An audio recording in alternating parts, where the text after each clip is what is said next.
ಯೇಸು ಕ್ರಿಸ್ತನೆಂಬ ಒಬ್ಬ ವ್ಯಕ್ತಿಯ ಸಾವು ನಮ್ಮನ್ನು ಮಹಿಮೆಗೆ ಸೇರಿಸಿದೆ. ಯೇಸು ಕ್ರಿಸ್ತನೆಂಬ ಒಬ್ಬ ವ್ಯಕ್ತಿಯ ಸಾವು ನಮಗೆ ಮಾನವನ್ನ ಪ್ರಭಾವವನ್ನ ತಂದುಕೊಟ್ಟಿದೆ. ಯೇಸು ಸ್ವಾಮಿ ಈ ರೀತಿ ಹೇಳಿದ್ರು ಜಾನ್ 6 ನನ್ನನ್ನು ವಿಶ್ವಾಸಿಸುವವನು ಈಗಾಗಲೇ ಸಾವನ್ನ ದಾಟಿ ಜೀವದೊಳಗೆ ಪ್ರವೇಶಿಸಿದ್ದಾನೆ. ಪ್ರಿಯ ದೇವರ ಮಕ್ಕಳೇ, ನಿತ್ಯ ಜೀವ ಎಂಬುವಂಥದ್ದು ಸತ್ತ ಮೇಲೆ ಸಿಗುವಂಥ ಒಂದು ಕಾರ್ಯವಲ್ಲ, ಜೀವದಿಂದ ಇರುವಾಗಲೇ ಅನುಭವಿಸುವಂಥ ಒಂದು ಕಾರ್ಯವಾಗಿದೆ. ಆಮೇನ್. ಅವರ ಜೀವವನ್ನು ನಾವು ಯಥೇಚ್ಛವಾಗಿ ನಮ್ಮ ಶರೀರದಲ್ಲಿ ಅನುಭವಿಸಬೇಕು ಅಂತೇಳಿ ಅವರು ತನ್ನ ಶರೀರದಲ್ಲಿ ಸಾವನ್ನು ಅನುಭವಿಸಿದ್ರು.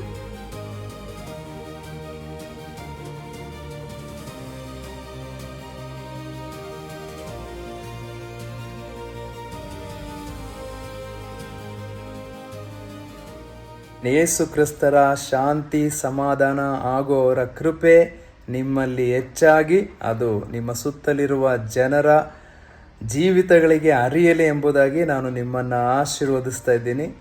ಆಮೇನ್. ಯೇಸು ಕ್ರಿಸ್ತನು ಮೃತಪಟ್ಟದ್ದರಿಂದಲೇ ಮಾನವನ್ನು ಪ್ರಭಾವವನ್ನು ಹೊಂದಿಕೊಂಡನು, ಎಲ್ಲರಿಗೋಸ್ಕರ ಒಬ್ಬನು ಸಾವನ್ನು ಅನುಭವಿಸಿದನು ಎಂಬುದಾಗಿ Hebrews chapter 2 ಬರೆಯಲ್ಪಟ್ಟಿದೆ. ಆಮೇನ್. ಯೇಸು ಕ್ರಿಸ್ತನ ಮರಣ ನಮಗೆ ಮಾನವನ್ನು ಪ್ರಭಾವವನ್ನು ತಂದುಕೊಟ್ಟಿದೆ. ಯೇಸು ಕ್ರಿಸ್ತನ ಮರಣ ಒಂದು ಕಲೆಕ್ಟಿವ್ ಡೆತ್ ಆಗಿತ್ತು, ಇಡೀ ಮನುಕುಲದ ಡೆತ್.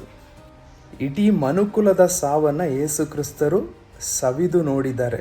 ನಾವು ಸಾಯಬೇಕಾಗಿದ್ದ ಸಾವನ್ನು ಯೇಸು ಕ್ರಿಸ್ತರು ಸತ್ತಿದ್ದಾರೆ. ನಾವು ಅನುಭವಿಸಬೇಕಾಗಿದ್ದ ಮರಣ ವೇದನೆಯನ್ನ, ಮರಣ ಯಾತನೆಯನ್ನ ಯೇಸು ಕ್ರಿಸ್ತರು ತನ್ನ ಶರೀರದಲ್ಲಿ ಅನುಭವಿಸಿದ್ದಾರೆ. ನಾವು ಇನ್ನೆಂದಿಗೂ ಮರಣ ವೇದನೆಯನ್ನ, ಮರಣ ಯಾತನೆಯನ್ನ ಅನುಭವಿಸಬಾರದು ಅಂತೇಳಿ ಯೇಸು ಕ್ರಿಸ್ತರು ನಮ್ಮ ಮರಣವನ್ನೇ ಅವರು ತನ್ನ ಶರೀರದಲ್ಲಿ ಅನುಭವಿಸಿದ್ದಾರೆ. He died our death that we may experience his life in our body. ಆ ನಮ್ಮ ಸಾವನ್ನು ಅವರು ಸಂಪೂರ್ಣವಾಗಿ ಸವಿದಿರೋದ್ರಿಂದ ನಾವು ಈಗ ಸಾವನ್ನು ಸವಿಯುವಂಥ ಅಗತ್ಯವಿಲ್ಲ. ಆಮೇನ್. ಅವರ ಜೀವವನ್ನು ನಾವು ಯಥೇಚ್ಛವಾಗಿ ನಮ್ಮ ಶರೀರದಲ್ಲಿ ಅನುಭವಿಸಬೇಕು ಅಂತೇಳಿ ಅವರು ತನ್ನ ಶರೀರದಲ್ಲಿ ಸಾವನ್ನು ಅನುಭವಿಸಿದ್ರು. ಯೇಸು ಕ್ರಿಸ್ತರ ಮರಣ ನಮಗೆ ಮಾನವನ ಪ್ರಭಾವವನ್ನು ತಂದುಕೊಟ್ಟಿದೆ.